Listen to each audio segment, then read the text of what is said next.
Olá, amigos, amigas, muito bem-vindos a mais um estudo do livro Painéis da Obsessão. Hoje estamos aqui na companhia das nossas queridas Eulália Bueno e Gisele Risso, estudando o capítulo 23, Campo Novo de Ação.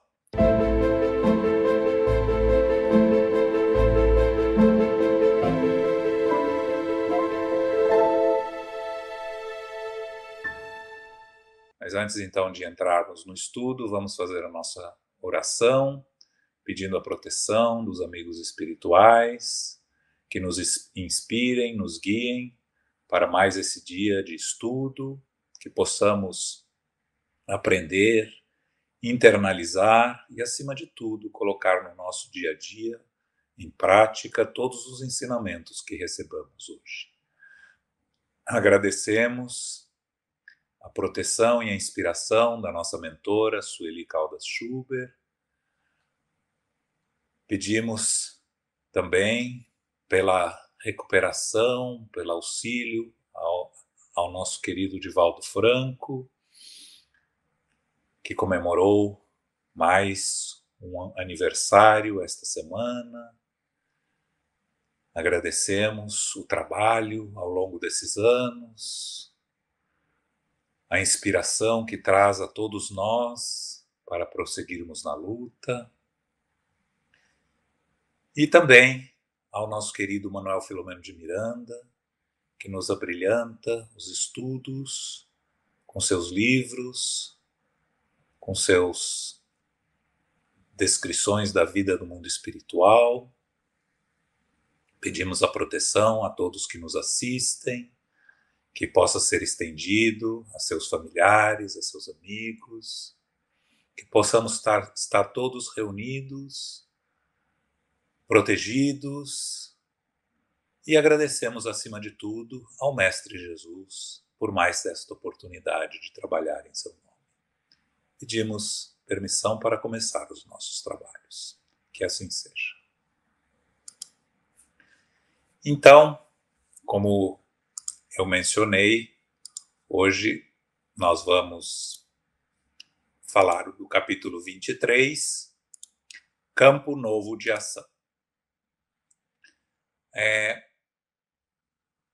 Manuel Filomeno de Miranda nos fala, na primeira parte desse capítulo, sobre o amor, que o amor é o combustível da caridade. É o amor que inspira os grandes ideais e os sentimentos mais nobres. É ele que nos ajuda a renunciar a nós mesmos, desenvolvendo a capacidade de sacrifício e dedicação ao próximo. O amor é o apoio essencial nos trabalhos importantes da vida, sendo ele base do perdão e o principal ingrediente da caridade.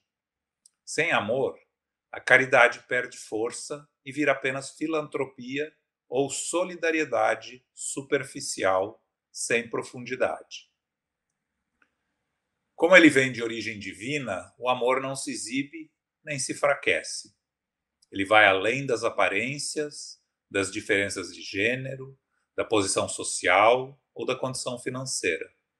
Cria verdadeiros laços de fraternidade e espalha carinho e afeto sincero onde quer que esteja. Quando nossos instintos mais agressivos, que vêm das nossas fases anteriores da evolução espiritual, forem substituídos por atitudes baseadas no amor, o mundo sem dúvida vai mudar. As dores da existência vão diminuir e vamos viver mais compreensivos e tolerantes, ajudando uns aos outros. Ele continua nos dizendo que Jesus é o maior exemplo desse amor. Ele viveu o amor e continua sendo nosso modelo. É um tipo de amor que precisa ser vivido por todos e que deve se tornar uma meta para o nosso futuro próximo. A verdadeira fraternidade cristã, que nasce desse amor superior, vai transformar o planeta e todos os nossos costumes, abrindo então caminho para uma felicidade mais ampla. Ele nos lembra também que o Espiritismo tem um papel fundamental nisso, pois ajuda a libertar as pessoas dos limites que ainda dificultam a compreensão das leis divinas. e contribui muito para que o paz e o respeito cresçam entre todos. Então, quando Argos e Áurea voltam à cidade onde moravam, foram contar pessoalmente ao médium Venceslau, um amigo antigo do casal, a boa notícia da recuperação de Argos. Queriam ouvir a opinião dele e, se possível, também uma mensagem do mundo espiritual. A irmã Angélica, que acompanhava o trabalho mediúnico de Venceslau, também era parte importante dessa história. Aliás, o médium já tinha uma ligação com alguns acontecimentos históricos do passado, dos conflitos religiosos na época de Jan Hus, na antiga Boêmia. Venceslau sempre teve uma ligação afetiva com Argos e Áurea. Embora tenham escolhido caminhos diferentes, o caminho dele sendo um pouco mais suave, nunca deixou de oferecer amizade sincera, palavras de conforto e apoio evangélico. Ele reconhecia, por percepção espiritual, que já conhecia o casal de outras vidas. Por isso, nunca negou ajuda ou carinho a eles. Ficou muito feliz com a recuperação de Argos e passou bastante tempo conversando com os dois, relembrando o passado e planejando os próximos passos da vida com base em valores verdadeiros. A irmã Angélica, por inspiração espiritual, também participou dessa conversa. Como Argos estava com limitações físicas, decidiram então que seria melhor ele se aposentar, que assim ele poderia usar seu tempo melhor, de maneira mais equilibrada e proveitosa, ajudando os outros e servindo com amor. Venceslau já participava de um projeto voltado para ajudar crianças, adolescentes, idosos, órfãos e doentes. E era um trabalho que sempre estava aberto para receber mais voluntários que quisessem crescer espiritualmente e se iluminar por dentro. Miranda nos fala que, claro, que esse tipo de tarefa não é fácil. E ele nos fala que a criança frágil de hoje vira o jovem e depois o adulto de amanhã, e nem sempre será grato ou gentil. O doente, às vezes, se irrita com facilidade e não tem paciência para quem ajuda. Quem está em necessidade, quando tem o seu problema resolvido, logo vem com outra demanda. E mesmo quando o ignorante começa a aprender, isso não significa que ele já se libertou das paixões que limitam suas emoções. E aí ele nos diz que a caridade é uma bênção dupla. Ajuda primeiro quem está sofrendo e depois traz muitos benefícios para quem a pratica. A caridade melhora, eleva e acalma o coração de quem ajuda. A comunidade dirigida por Irmã Angélica no mundo espiritual era uma tentativa de reproduzir, mesmo que de forma imperfeita, uma colônia espiritual onde ela vivia próxima da Terra, numa outra dimensão. Nada nas leis de Deus é feito de qualquer jeito, tudo é planejado com cuidado. Aos poucos, o terreno no mundo físico, seco e difícil, foi se transformando em jardim e pomar, graças à inspiração dela e ao trabalho dos voluntários. O ambiente, antes agitado, foi se acalmando e ficando mais leve, com a ajuda de técnicos espirituais que seguiam o plano da mentora dedicada. Com o tempo, o clima de prece e esperança criou recursos espirituais que beneficiavam quem ia lá no lugar. A colônia passou a ser usada também para ajudar espíritos que tinham acabado de... A colônia da Irmã Angélica era usada também para ajudar espíritos que tinham acabado de desencarnar ou que precisavam de apoio espiritual urgente.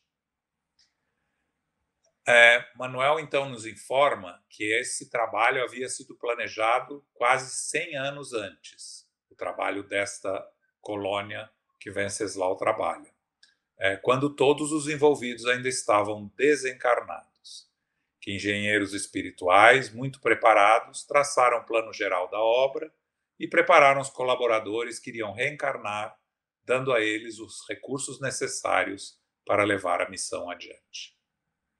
Com tudo organizado, a equipe espiritual levou o plano para ser avaliado por um espírito superior, fiel seguidor de Jesus. Esse espírito se prontificou a ajudar na concretização do projeto na Terra, pedindo apenas uma coisa: que naquela comunidade nunca se deixasse de lado o amor pelos sofredores, que a caridade jamais fosse negada aos mais necessitados e que nunca se permitisse o surgimento da vaidade, pois ela destrói os melhores sentimentos. Com o tempo, os trabalhadores foram reencarnando e não foi fácil. Enfrentaram muitos desafios, inclusive a oposição de pessoas que ainda se revoltam contra o Cristo, agindo de forma cega e confusa. Mas com lágrimas e sorrisos, dores e bênçãos, a base da obra foi construída em solo árido. E o amor de Cristo se encarregou de fazer florescer a esperança e a paz. Ele nos lembra que na Terra não existe lugar sem lutas ou dificuldades, pois o sofrimento ainda faz parte da nossa caminhada evolutiva. Mesmo assim, como os sentimentos cristãos predominavam na comunidade, o ambiente se tornava especial, recebendo constantemente reforço de energia positiva e serenidade. A cada dia, crescia o trabalho de ajuda aos necessitados e se fortaleciam os esforços de educação moral e orientação doutrinária, que são fundamentais para alcançar os resultados desejados. A colônia era aberta ao público em geral e funcionava como uma espécie de laboratório de amor e serviço, mostrando que é possível viver com o coração voltado para o bem, mesmo sem se desligar completamente do mundo, mas também sem se prender aos seus vícios. Esse era, então, o caminho novo que Irmã Angélica oferecia aos seus pupilos. Um mundo novo, baseado no amor, onde eles poderiam crescer e se transformar, ajudando posteriormente também Felipe e seus companheiros a enxergar a vida com outros olhos. Esse, então, seria o resumo desse capítulo. Nós vamos convidar, então, a nossa querida Gisele para começar os aprofundamentos. Com você, Gi. Obrigada, João, pelo resumo, excelente, como sempre. Boa noite, Eulália. Então, boa noite, João. Boa noite a todos aqueles que estão aqui conosco para o estudo de mais um capítulo dessa belíssima obra. Então, como nós podemos observar do resumo que o João nos apresentou, o benfeitor Manuel Filomeno de Miranda vai nos trazer essas lições ricas a respeito do amor, né? Esse sentimento, essa postura de vida, né, digamos assim, que faz com que nós caminhemos no rumo, né, no caminho trilhado por Jesus para a nossa felicidade. E é interessante falar sobre o amor, porque muitas vezes, como nós vimos aprendendo com a doutrina espírita, muitas vezes, antes de conhecermos o amor apresentado pelo Cristo, desvendado pelo Espiritismo, nós pensamos nesse amor passional, nesse sentimento que a gente pensa que vai naturalmente se desenvolver, que está ali, aquela sementinha plantada nos nossos corações e que a gente não precisa fazer nada, a gente não precisa se esforçar, porque isso naturalmente vai se desenvolver.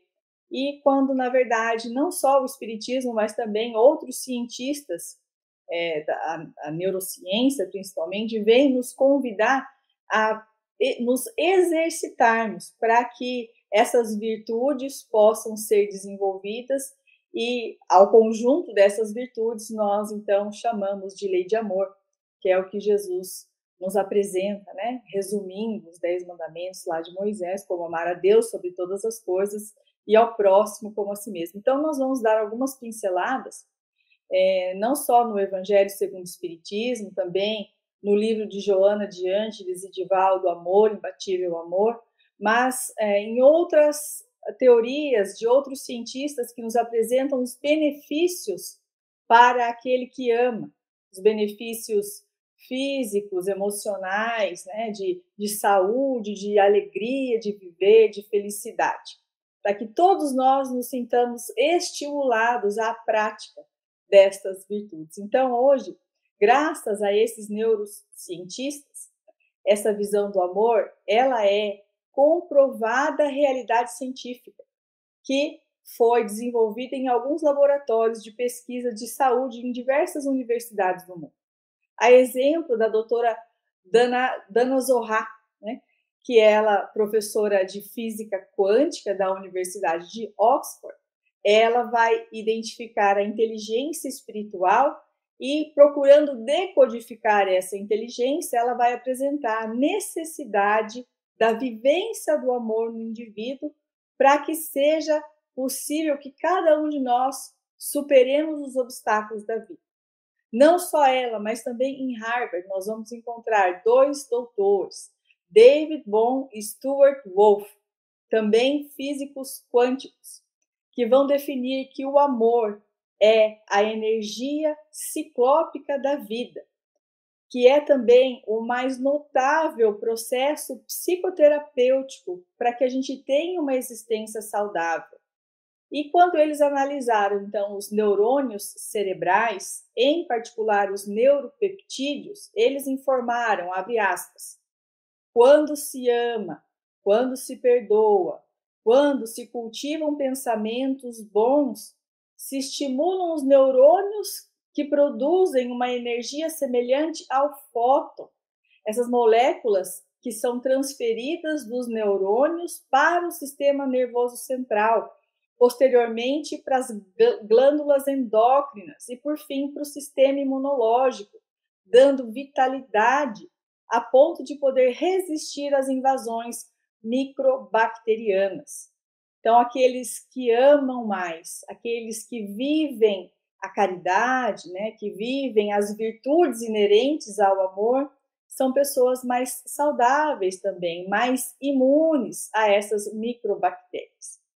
Joana de Ângeles, então, a mentora espiritual no livro Amor, Imbatível Amor, né, concordando já mais na frente, né, dos cientistas, ela veio dizer antes deles que o nosso pensamento, quando irradia essa onda de simpatia afetuosa, vai estimular os nossos neurônios à produção de enzimas saudáveis, que vão responder pela harmonia do nosso sistema nervoso simpático e também estimulando as glândulas de secreção endócrina, superando as toxinas de qualquer natureza, responsáveis pelos processos degenerativos e pela deficiência imunológica, que facultam a instalação das doenças. Então, a importância de nós nos mantermos saudáveis de dentro para fora, a partir de como nós pensamos, de como nós vemos o mundo, de como nós encaramos as dificuldades, da nossa religiosidade, da nossa transcendência através da meditação, através da oração, da importância, né, desses hábitos. E que, por outro lado, em face desse enriquecimento emocional que o amor vai proporcionar, também nós vamos ter essa alegria de viver, que vai estimular também a multiplicação das nossas imunoglobulinas, que vão preservar o nosso organismo físico de várias infecções e que se torna responsável por um estado saudável. Nós sabemos que a imunoglobulina presente na saliva, ela também foi testada numa oportunidade na Califórnia, quando os cientistas colocaram as pessoas para assistirem a 2 filmes diferentes. Foram 2 grupos diferentes a assistirem 2 filmes diferentes. Um era o filme de Charles Chaplin, um filme de comédia, de descontração, e o outro era um filme pornográfico. E aí, então, depois eles fizeram a medição da imunoglobulina nessas pessoas e perceberam que aqueles que assistiram ao filme de Chaplin possuíam uma alta dosagem dessa imunoglobulina e permaneceram um longo tempo depois mais imunes, enquanto que aqueles que foram expostos a filmes pornográficos não tiveram imunoglobulina reduzida e adoeceram, né, nas semanas seguintes, comprovando realmente que tudo o que nós colocamos para dentro vai influenciar naquilo que se manifesta para fora. Então, ao mesmo tempo, a irradiação psíquica produzida pelo amor direciona vibrações específicas em favor das pessoas pelas quais nós também estamos mentalizando, pensando, nos permitindo sintonizar com essa faixa e que também se beneficiam por essas ondas de vitalidade salutar. O João mesmo disse na sua prece inicial que nós também irradiássemos, né, para as pessoas da nossa família, enfim, para aqueles quem amamos, porque elas também são alcançadas e beneficiadas. Amor-terapia, portanto, diz a mentora, é o processo mediante o qual se pode contribuir conscientemente em favor de uma sociedade mais saudável e mais justa e nobre. É o que está no nosso capítulo estudado hoje, né? Essa terapia, então, diz a mentora, ela vai decorrer do alto amor, quando a gente se enriquece de autoestima, descobrindo o nosso lugar de importância sob o sol da vida e esplendente de alegria, repartimos com as demais pessoas esse sentimento que nos assinala, ampliando de maneira vigorosa a benefício de várias criaturas. A mentora ainda ressalta que esse sentimento nobre não precisa ser correspondido. Nós não precisamos esperar ser amados, embora, né, o seu calor se intensifique quando é recíproco, mas que nós não nos importemos em sermos amados, mas em amar. E ele também, o amor, é essa luz permanente no cérebro e a paz contínua no coração. Psicólogo ítalo-americano Leonardo Buscaglia, ele deixou um legado de obras psicológicas a respeito do amor. Ele atuava na Universidade de San Diego. E aí, então, ele narra num dos seus livros, chamado Amor, que durante uma aula, algumas aulas, na verdade, depois, né, em uma determinada aula, ele vai constatar a ausência de uma aluna, já que faltava há muito tempo. E aí, então, ele soube que aquela aluna havia passado por um problema psicológico grave e que havia se suicidado. E aí ele toma um choque, ele se surpreende, porque ele pensa assim, que como que ele não percebeu esse estado da menina? Como que ele não deu falta da menina nas outras vezes, mesmo sendo psicólogo? E aí, então, ele conclui no seu livro que ele não detectou o problema da menina porque ele não a amava. E aí ele sugere no seu livro, será que a gente não pode ensinar os jovens a arte do amor?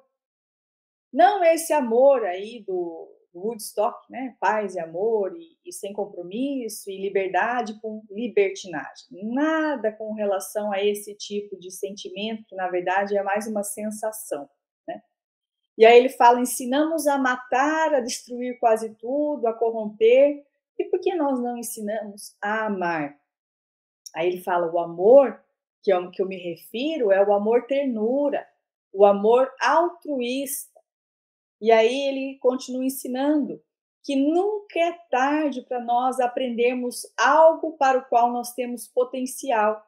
E que se nós desejamos aprender a amar, nós devemos começar pelo processo de descobrir o que significa, que qualidades formam uma pessoa amorosa e como desenvolvê-las. E que cada pessoa tem o potencial para o amor, mas o potencial nunca é percebido sem o esforço. E que isso não significa sofrimento, que a gente precisa sofrer para aprender. Não, ele diz assim, que o amor é aprendido melhor na alegria, na paz, no viver. Ele vai dar exemplos depois de como ele estimulou os alunos à prática do amor, e ele fala sobre o trabalho voluntário, né? O atendimento ao necessitado de forma desinteressada, gratuita, sem querer nada em troca. Quando amamos alguém, somos capazes de escutar essa pessoa, de olhar para essa pessoa de forma cuidadosa, sem pressa, sem preconceitos, de respeitar nas suas diferenças e as suas dificuldades. Teremos essa paciência, seremos generosos, empáticos, gentis. Compartilharemos o nosso amor com aqueles que estão ao nosso redor e, posteriormente, com a humanidade, conforme ensinou Jesus. Então, o amor, ele precisa de liberdade, pois quem ama liberta, perdoa, permite que o outro siga o seu caminho, e não o caminho que nós pensamos ser o melhor, porque vai nos beneficiar. É muito difícil pensarmos nesse tipo de amor que renuncia, mas o amor é renúncia. É renúncia das nossas vontades, das nossas prioridades, dos nossos desejos em benefício da felicidade do outro, mesmo que nós não estejamos inseridos na meta de felicidade do outro. Então, significa essa renúncia, esse saber libertar. O Espírito Sanson, no Evangelho segundo o Espiritismo, vai nos ensinar que amar, no sentido profundo, é o homem ser leal, probo, consciencioso, fazer aos outros o que gostaria que lhe fizessem. É procurar em torno de si o sentido íntimo de todas as dores que acabrunham os nossos irmãos, para que nós possamos suavizar essas dores. É considerar como sua a grande família humana, porque essa família toda a encontrareis dentro de certo período nos mundos mais adiantados. Não é isso que a mentora fala? Que é o nosso futuro, né? Vivermos em harmonia e falarmos das guerras como coisa do passado. E os espíritos que a compõem são como nós, filhos de Deus, destinados a se elevarem ao infinito. Também nesse livro de Leonardo Buscaglia, ele vai dizer de um exemplo em que um aluno vai reclamar para ele, né? Uma aluna vai reclamar para ele que ela não recebe a simpatia dos demais colegas de sala e que ela se sente deixada de lado, ela se sente excluída. E que até o cachorro de rua, que certa vez tinha entrado na sala de aula, tinha recebido mais atenção do que ela. Porque onde é que já se viu? Ela estava indignada. E aí o professor disse assim, mas você já reparou que enquanto você entra na sala de cara fechada, não cumprimenta ninguém, não sorri, não dá nada de si, né? O cachorrinho entrou aqui, abanou o rabinho, foi lá, pediu carinho, ficou perto de um, deu a barriga para o outro, rolou, ficou feliz da vida. Então, querendo dizer, se nós queremos, né, receber esse carinho, essa atenção, nós temos que ser os primeiros a oferecer. Porque o universo vai nos devolver aquilo que estamos dando para o universo, para vir. Não tem como ser diferente. E aí, então, continuando nesse sentido, nós vamos encontrar outro pesquisador famoso, Skills, né, também psicólogo e educador, que publicou algumas décadas atrás um estudo que ele fez com crianças órfãs, onde a única variável era o amor humano e a educação, a pesquisa dele. E aí um grupo de 12 crianças permaneceu morando no orfanato. E num segundo grupo, também de 12 crianças, elas eram levadas diariamente para receber cuidados e atenção de um adolescente numa instituição das redondezas, né? Vamos dizer assim, que substituía o carinho de uma mãe, de uma tia, de uma avó. Né? As suas conclusões de Skills, elas se tornaram clássicas na literatura. Depois de 20 anos de estudos, ele descobriu que aquelas crianças do primeiro grupo que permaneceram na instituição sem o contato do amor pessoal, elas se encontravam no momento, se não mortas, internadas em instituições para retardados mentais ou em instituições para doentes mentais. E que as outras do segundo grupo, que receberam amor, carinho, atenção, mesmo que não fosse de um parente seu, elas eram autossuficientes. A maioria já tinha concluído os estudos e eram felizes no casamento, com exceção de um divorciado. Então, são estatísticas surpreendentes e são reais, são dados, né, que nós temos que levar em consideração. Então, o amor ideal é aquele que tudo dá e nada espera em troca.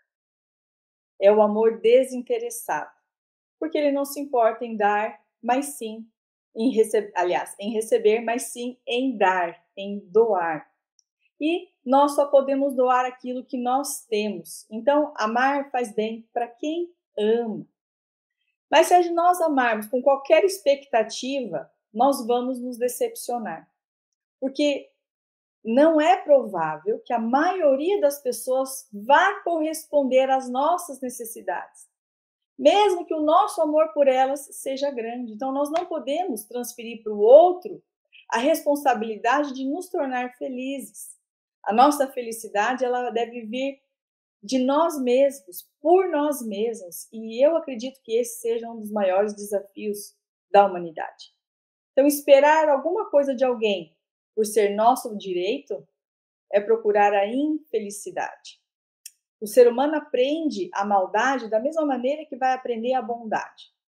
Se nós acreditamos num mundo de maldade, responderemos de forma suspeita, vamos estar constantemente procurando e encontrando a maldade que nos preocupa.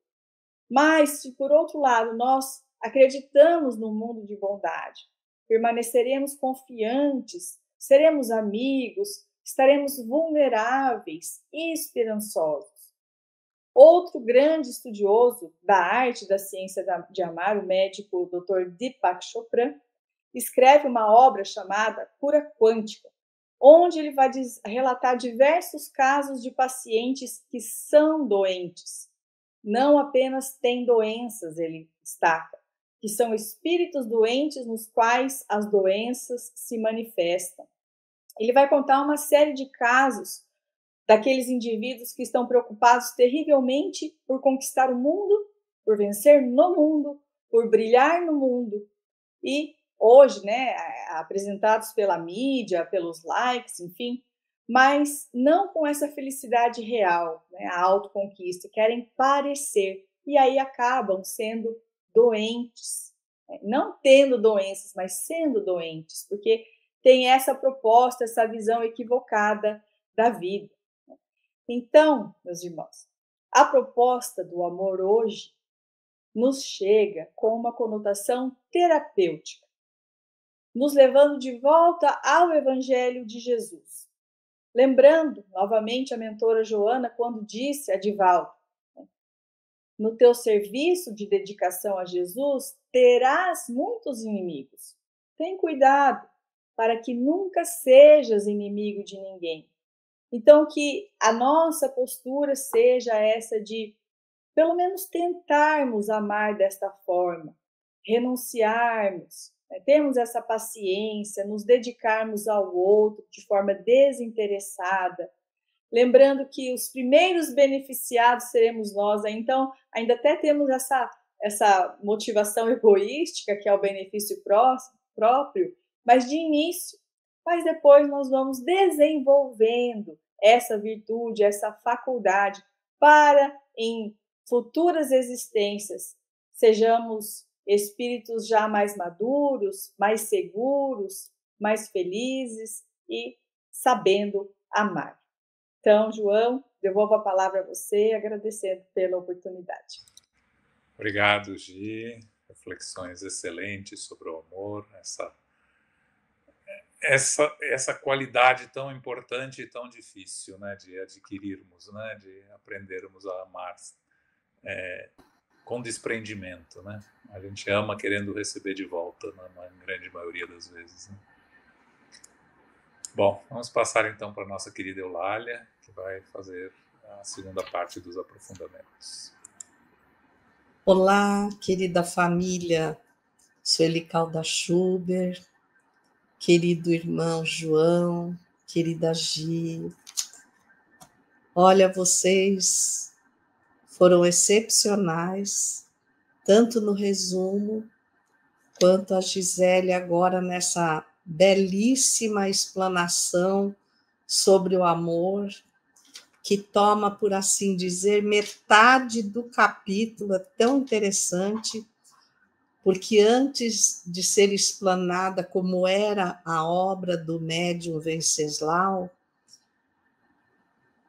a benfeitora Angélica ofereceu, Emanuel Filomeno de Miranda recolheu e nos deu de presente essa explicação sobre o amor, a necessidade de que, se você vai se dedicar ao próximo, principalmente através de uma obra de caridade, você não pode estar movido pelo interesse pessoal. Você tem que estar consciente de que nada receberá em troca, porque muitas vezes, pela própria dor, pela própria falta de conhecimento, esses irmãos e irmãs necessitados por si só são revoltados, e uma das revoltas mais expressas é contra exatamente aquele que está doando, simplesmente porque ele tem. Então, isso mostra um certo sentido de constrangimento que somente o amor, somente ele, tem o poder de amainar.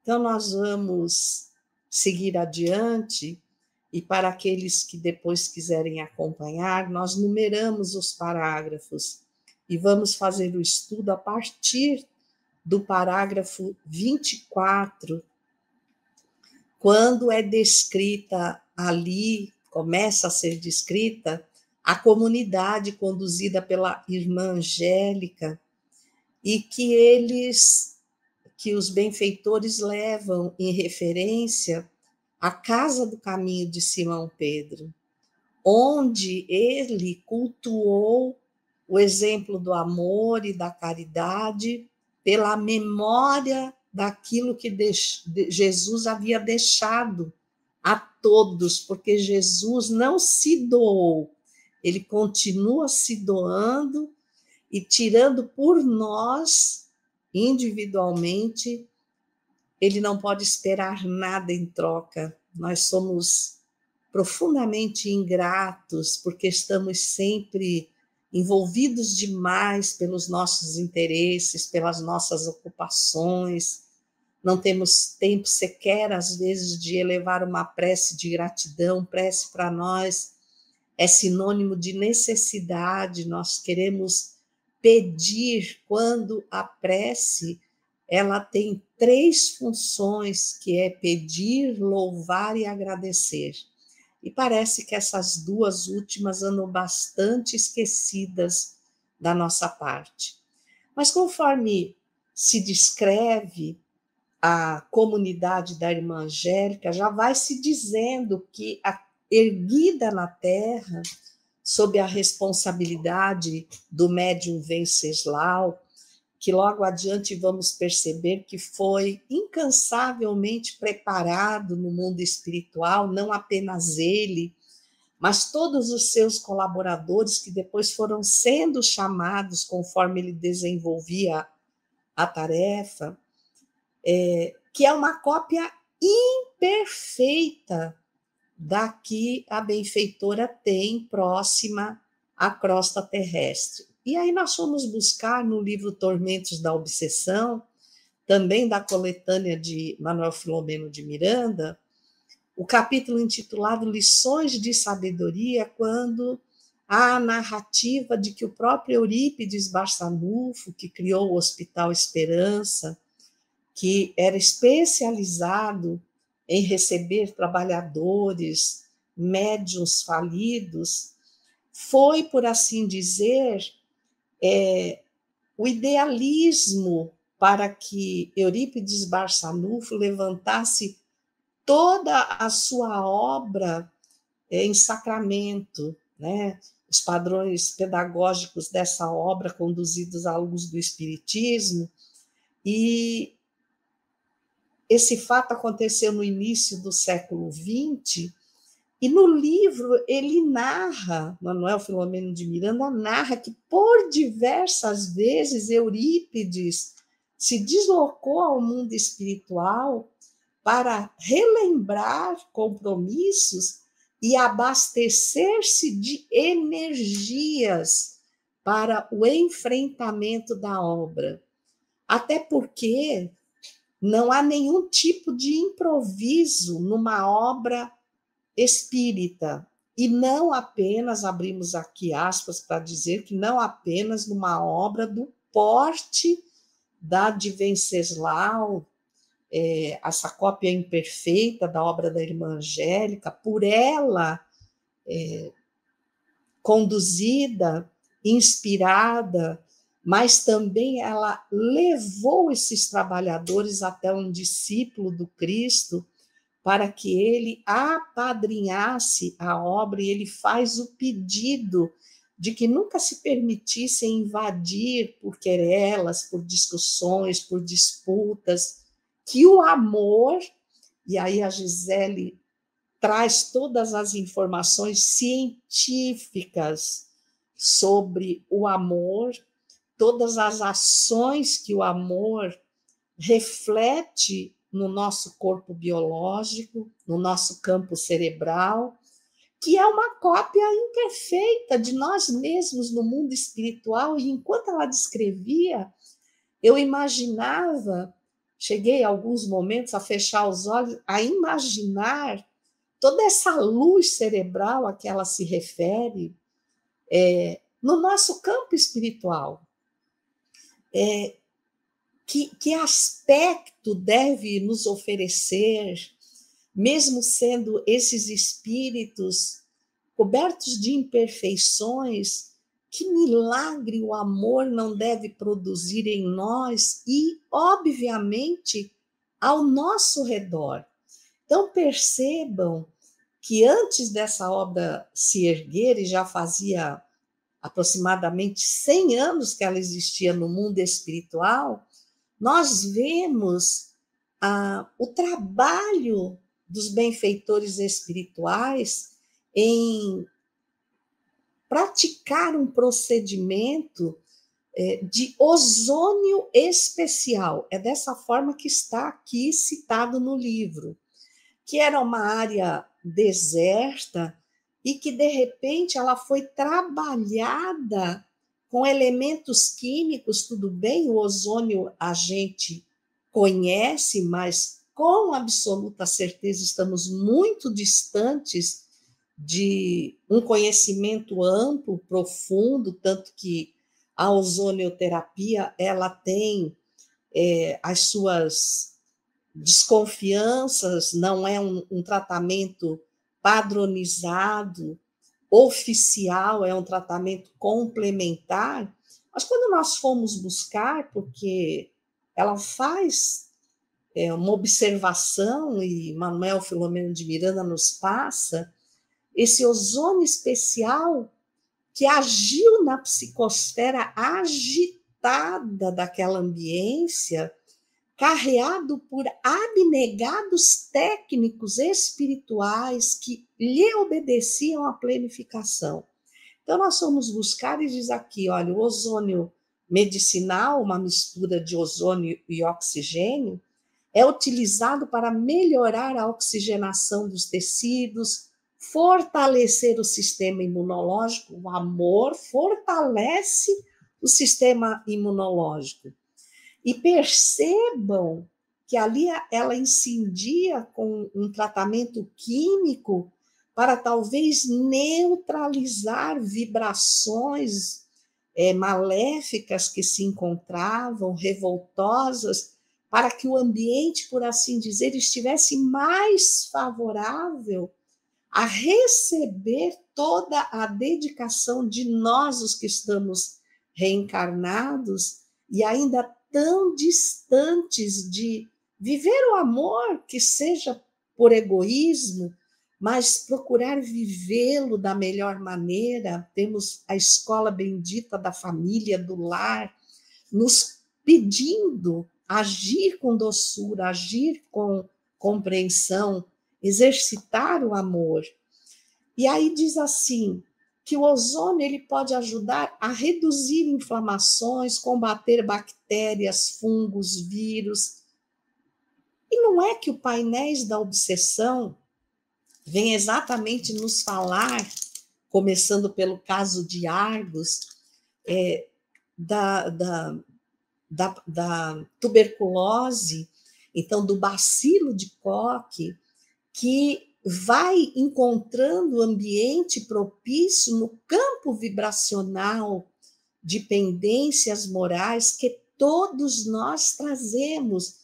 Então, percebam o trabalho de preparo dos benfeitores espirituais para qualquer obra, com um fundo moral digno, seguindo os passos do Cristo, toda a contribuição, porque nós não temos esse porte moral que nos é pedido para lidar com essas situações, mas quando nos debruçamos sobre elas, os benfeitores espirituais nos oferecem suportes inimagináveis.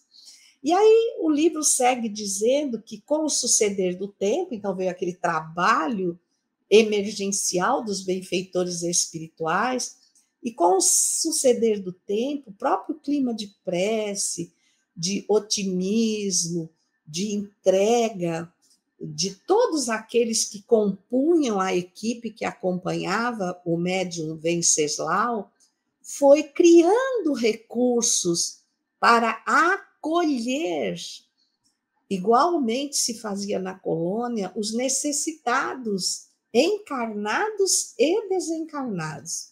Então, nós fomos resgatar um livro que eu admiro profundamente, que o espírita devia consultar, que é o Dimensões Espirituais do Centro Espírita, da nossa querida Sueli Caldas Schubert. E aí nós reproduzimos, no capítulo A Importância do Centro Espírita, uma fala de Bezerra de Menezes, onde ele nos ensina que as vibrações disseminadas pelos ambientes de um centro espírita, pelos cuidados dos seus tutelares invisíveis, é exatamente o que nós acabamos de ver, partindo da irmã Angélica e de outros benfeitores, em direção ao ambiente físico que receberia a obra. Então, ali ele diz que os fluidos, delicados, que vão ser utilizados para o alívio das dores dos enfermos, seja do corpo, seja da alma, que são elementos essenciais, indispensáveis, para que eles se mantenham imaculados, espera de nós um comportamento moral digno, adequado, um respeito ao ambiente, que, voltamos a falar, é uma cópia imperfeita daquele que lhe deu origem, cuja sede está no mundo espiritual, e que, se nós não soubermos, com a nossa vibração, com o nosso otimismo, com a nossa alegria de servir, se nós não conseguirmos manter, obviamente estaremos interferindo no trabalho dos benfeitores, estaremos falindo, porque ninguém, conforme foi dito, está numa obra dessas ao acaso. Tanto que todos os que compunham a equipe partilhavam do mundo espiritual quando o médium Venceslau recebeu todo o planejamento, toda a planificação da obra e se propôs a ser o exemplo, a ser o que convocava os outros. Então, imaginem a dedicação dessa criatura que tornou a sua vida um martírio, no sentido de nunca pensar em si mesmo, nunca estar preocupado com os seus problemas, nunca estar voltado para realizar os seus sonhos, mas essa doação integral que por si só se tornou um exemplo, combustível do amor, que a Gisele colocou tão bem, que deu força, ânimo, para que todos os que ali estavam não perdessem a oportunidade. E a gente precisa pensar isso muitas vezes. A casa onde nós estamos, o que é que nós estamos contribuindo, se realmente essa contribuição é positiva, porque contribuindo nós estamos, precisamos saber para que lado, para que tipo de espíritos estamos deixando chegar a nós as ideações, porque a casa permanecerá, a obra não era do médium Venceslau, era da benfeitora Angélica. Passado o tempo de Venceslau e de todos aqueles que ali estavam, outros viriam, porque enquanto eles estão aqui, outros estão sendo preparados, porque a obra não veio com tempo limitado. E quando nós olhamos, cada vez mais percebemos que essas obras se tornam infinitamente necessárias e, ao contrário do que muitos de nós espíritas pensam, mais necessárias para a mendicância moral do que para a mendicância espiritual. Ou melhor, do que a mendicância material.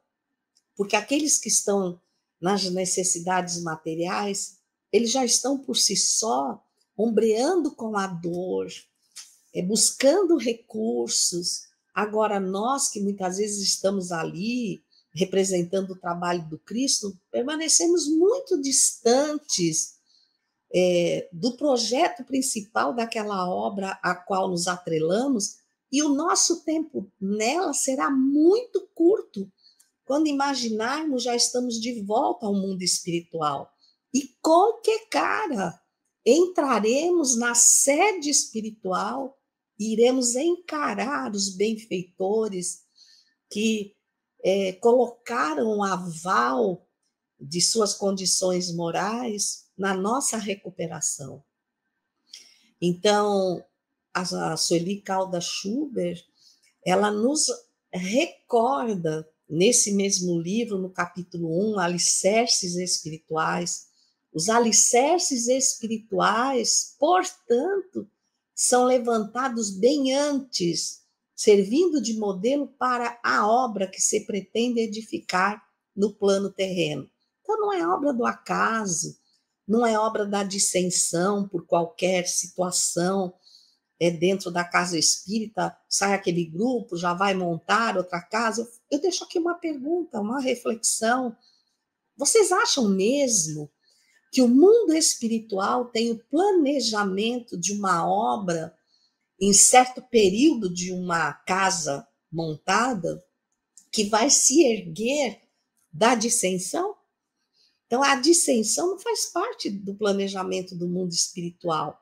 Ela está atrelada diretamente às nossas más inclinações, porque do mal não pode surgir nenhuma obra boa.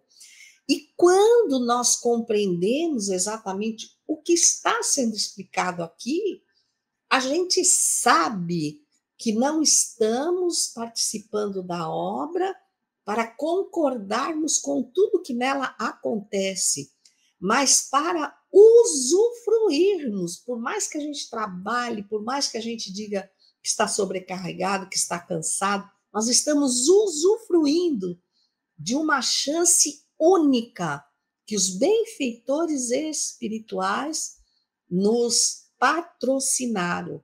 Então, nós não servimos a fulano, a beltrano, a cicrano. Lembremos que fomos todos resgatados por esses benfeitores em situações muito difíceis, fomos socorridos, fomos tratados, fomos esclarecidos, fomos preparados para resistir às influências dos espíritos infelizes que sempre formam verdadeiros magotes, tentando atacar as obras que têm a chancela de Jesus. E eles não vão disputá-las com Jesus. eles vão disputá-las conosco, porque nós somos aqueles que têm um campo vasto de inclinações infelizes para as quais eles não vão poupar esforços.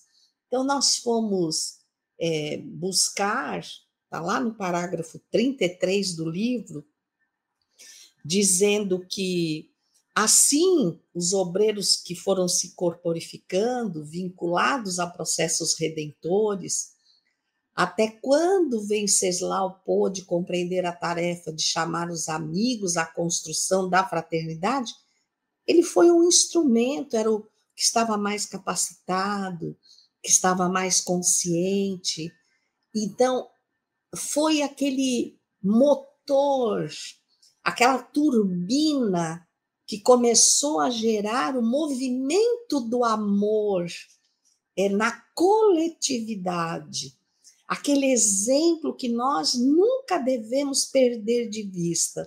E a gente não podia tomar outro caminho para encerrar a explicação que nos cabe, de ir buscar em Joana de Ângeles, no livro Após a Tempestade, o último capítulo, Os Novos Obreiros do Senhor, Labor em Equipe, onde diz assim, que não há sido pequeno o trabalho envidado pelos administradores espirituais de nossas vidas, a fim de nos reunir, de nos acercarmos uns dos outros, após incessantes períodos de disputas infelizes e de justas inexplicáveis.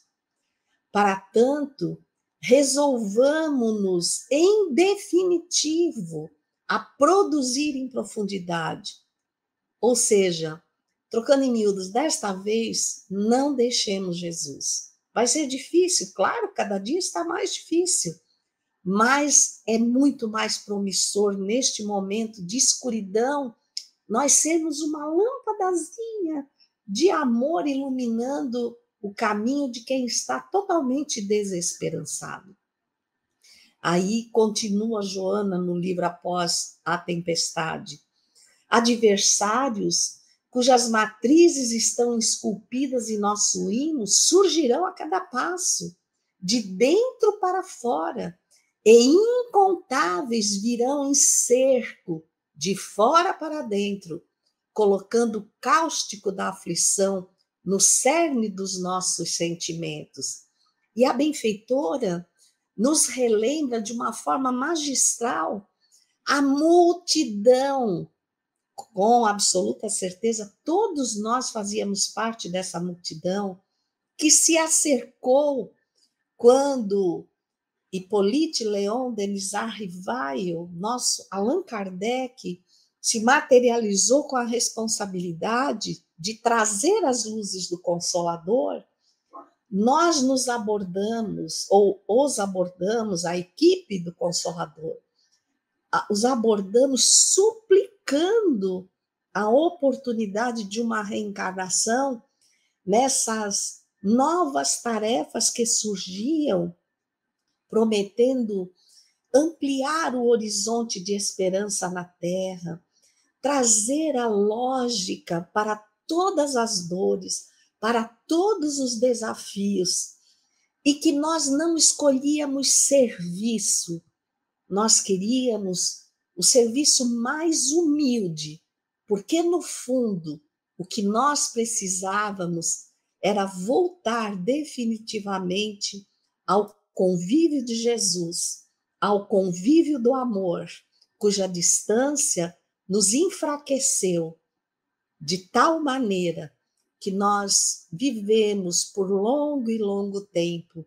à margem do caminho. Então, que sejamos nós os convocados por Manuel Filomeno de Miranda e Sueli Calda Schubert para esse novo campo de ação. Gratidão, meus irmãos queridos, gratidão, Gi, João, que Jesus nos abençoe. Obrigado, Eulália. Excelente, como sempre, reflexões muito importantes, o papel do Centro Espírita, a importância de estarmos presentes no Centro Espírita, o recurso de computador é sempre bom, mas nada substitui a presença nossa nos centros espíritas. Então, pedimos a todos que reflitam sobre isso, porque é sempre importante. Agradecemos a atenção de todos, convidamos a todos para estarem conosco na próxima semana, quando estaremos estudando o capítulo 24, Obsessão Sutil e Perigosa. Que tenham uma semana abençoada, com a graça de Deus.